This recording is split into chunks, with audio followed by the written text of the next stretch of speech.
নারায়ণগঞ্জ 5, 164টা মোট কেন্দ্রের 164টা প্রাথমিক ফলাফল।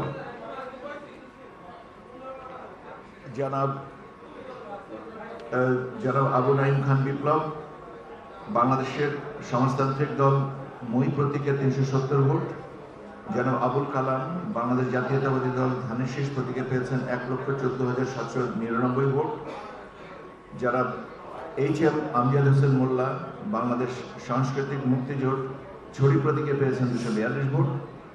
জনাব এ.বি.এম. সিরাজুল মামুন খেলাফত মজলিস দেওয়ালঘড়ি প্রতীকে পেয়েছেন 1,01,196 ভোট। জনাব তরিকুল ইসলাম গণসংহতি আন্দোলন মাথার প্রতীকে পেয়েছেন 1023 ভোট। মাওলানা মোহাম্মদ মাসুম বিল্লাহ ইসলামী আন্দোলন বাংলাদেশ হাতপাখা প্রতীকে পেয়েছেন 7,708 ভোট। জনাব মন্টু চন্দ্র দাস বাংলাদেশ কমিউনিস্ট পার্টি কাস্তে প্রতীকে পেয়েছেন 1,575 ভোট। জনাব মোহাম্মদ নাহিদ হোসেন গণ অধিকার পরিষদের ট্রাক প্রতীকে পেয়েছেন 643 ভোট।